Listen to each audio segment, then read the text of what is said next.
Hello and welcome to the Artisans. I'm Sterling Lynch. On today's show, we head down to the river to meet John Felice Ceprano, an artist who creates unique and beautiful stone sculptures by balancing one rock on top of the other. It may not sound like much, but seeing is believing. Get ready to believe in the beauty of balance. Later in the show, we'll sit down with Allison Green, a felt maker and textile artist whose love of felt making emerged from a unique apprenticeship with Maggie Glossop. We'll take a closer look at this unique form of artistic expression and discuss how Allison creates two very different kinds of work to meet the demands of two very different audiences.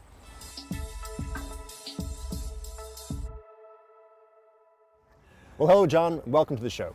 Oh, my pleasure to be here. And more importantly, thank you so much for hosting us down here at your on-site installation at Remic Rapids, right? Yes, Remic Rapids is right on the Ottawa River across from the Tunney's pasture, right on the parkway. It's a really beautiful nice spot. Oh, it's beautiful here. You don't only have a chance to see the sculptures that I put up every year, but also you get an incredible landscape. You can see all of the Quebec side, all the way to Parliament, Tunney's pasture, and then you get the chance to even see the Champlain Bridge in the back. So it's an incredible vista here. And the other beautiful thing about this location is that the ground is so incredibly flat. So it's a perfect site to do exactly what I'm doing.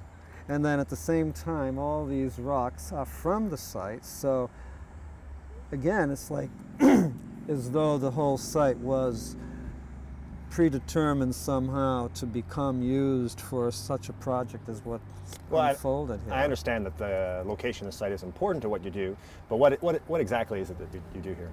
Well, I balance stones. And that's, I mean, and it's to say it like that, it seems kind of, you know, Well, to the casual observer or listener, there might be balance stones. So, at what point for you in your own history do you go, I'm going to balance stones, and not only that, it's going to be art? Well, I started in 1986, and when I came here the first time, the stones weren't even a thought. It was the site. You know, it was a beautiful location. It was very different at that time. There were a lot more trees and bushes along the parkway, or the bicycle path rather, and so you couldn't even see the site from the bicycle path, so it was really private here.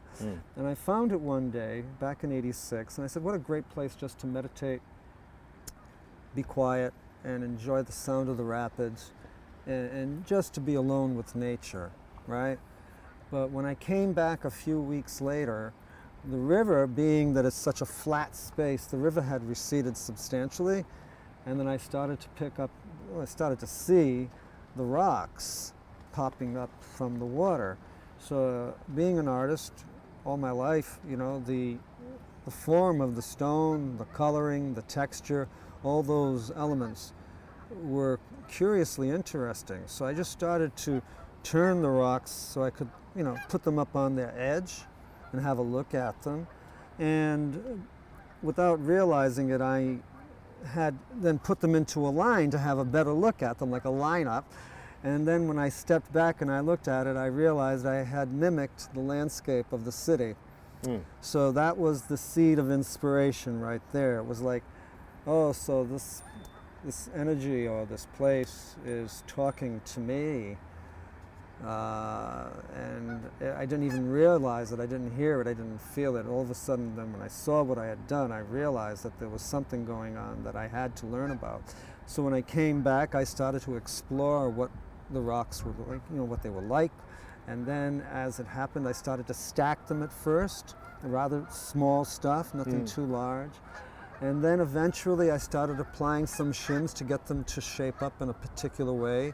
Because being an artist all my life and really having a high appreciation for Renaissance art in particular, where composition and movement, form, all are very, very important elements, I felt the same relationship towards the rocks. So when I began to balance them, they had to fit together in a particular way. And the more I did it, the more articulate I became, the more I learned about how to balance using just the smallest little rocks to establish that equilibrium between one rock and another. And then eventually they just began to grow larger and larger, using bigger and bigger rocks as time went on. And eventually creating an entire installation that covers approximately I'd say about 100 feet in diameter, maybe more. It's very hard to tell. And you know, what goes on here besides the sculptures that I create, you know, we've had our International Stone Balance Festival just 2 weeks ago. There were people from Europe, the United States, and Canada, 13 artists in all.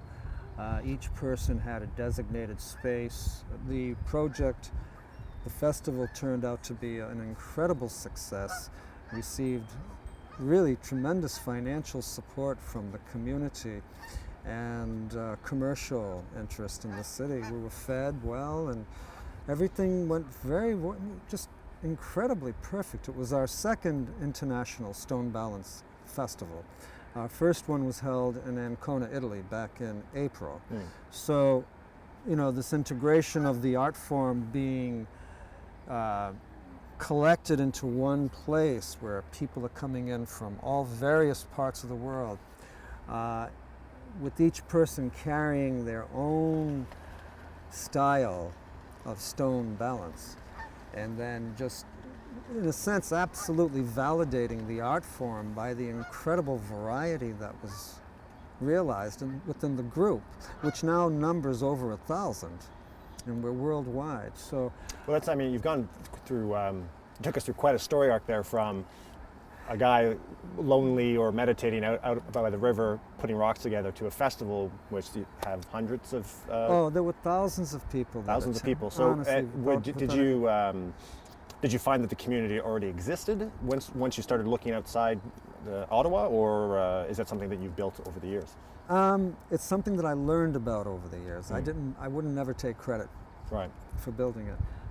Because as I even work with this group, I never make a decision regarding our festival alone. I always make that with, you know, confirmation from other members who are equally involved, right? Not everybody has the same degree of involvement in this community. Some are just balancing stones for the mere pleasure of it. Others are balancing stones for the beauty and the art of it. So both are valid. You know, one doesn't just dismiss the other. And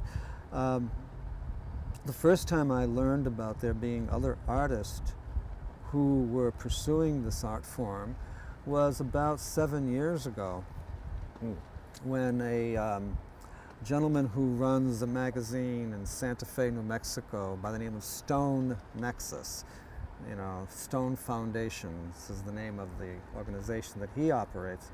He contacted me and about 15 other stone balance artists, and then did an amazingly beautiful, you know, display of all the different types of work that were being done and where this work was being done. And then he included Korea, Tibet, Nepal, India, South American countries, European countries, and really featured Canada and the United States a little bit more so, being a North American publication.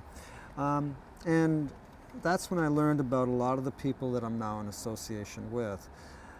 There's quite a few good stone balance artists out in Vancouver in particular. San Francisco is another hot spot. Those were well-established places that I knew about before I got involved with Balanced Art World International. You know, but once that group was formed in Italy, all these other people that were practicing were drawn into that group, and so the numbers just exploded. But I think the art form itself is exploding. I don't think it's just the fact that all these people have been doing it all along and all of a sudden we've discovered each other. A lot of people are discovering the art form and embracing it and taking it into their own vocabulary, their own language, and creating something in a specific site, similar to what I'm doing here. It's a site-specific art form. And each person carries that environmental information in their work. Well, that might be a good way to help people understand a bit more of the art and more the way that you do this art. So what is it that you do here, and maybe how would you compare and contrast that with the way people do things elsewhere? Well, what I'm doing that really is in contrast to other artists is that Number one, I'm under contract with the National Capital Commission for quite a few years now. So according to that contractual agreement, I provide a specific project which the National Capital Commission, articulates in our agreement. So I follow their, standard or regulation, whatever you want, but I'm also really quite free to do what I like. They don't hamper me from doing what I'm doing. If anything, they do promote it. And in that respect, I'm one of the only artists that I'm aware of who is actually making a living doing this art form. There are a few other artists who are making a living doing this, but they also are doing more than this. They're doing other expressions, other interventions. Andy Goldsworthy would be a very fine example. He does do stone balance, but then he works with all elements of nature, so that. So when you come here and you start to work on a piece, for example, what's the process? Do you start? Is it the rocks that motivate the work? Do you say that I'm going to create this image today? It's not really like that at all. I just simply, I have an old expression I used. I look, I see, I know, I do. So that in a very brief statement says, I look at something, it talks to me, it gives me an inspiration, I follow it, I don't use my mind, I use my feelings. When I'm assembling a piece, the stone can only do what the stone can do. It can't do what I may want it to do, so I cooperate with the stone and do what it is capable of. And I teach the young people here how to do the art form. I always tell them to feel the balance, to feel how the stones fit together. Because it is all gravity. I think you mentioned gravity is the glue. Gravity is the only adhesive being used here. And the neat thing is that all the stones are natural. They're all from the site. Every single form that nature has created here is well beyond the capacity of my imagination. So why would I want to use it? I just simply follow the energy that's here, and it always works. And are these the same stones that you use year after year, or do you bring stones in? Well, no, there's no need to bring stones in. I mean, I have not even seen the incredible amount of stones that are available here. But I'll tell you what I do is that, yes, I do reuse the stones, but I tend to never use them the same way. I may take a stone like that and use it as a platform this year, and then in another year I may have used it standing up vertically to be presented maybe as a torso on a figure. I don't maintain the same intention with each rock. If I find myself doing that, I always ask myself why, and it has to have a particularly strong answer. It has to make sense. There's one piece I do here almost every year because it is like an iconographic symbol of my work. And it's also posted on the sign that the NCC provides on the site. So this way I'm identified through that one rock. It's one particular rock, but it gets used in every possible way that identifies that this is the site and this is my work. So when can people come down? And there's a part of the area here where people can do some of these constructions themselves, right? Well, because I have a contract with NCC, I have to, provide a liability insurance on the whole site. And I noticed years ago that people were really enthusiastic about building sculptures here, learning how to do it. And I said, that's great. So I cut the site in half, and half of it is absolutely reserved for the use of the public.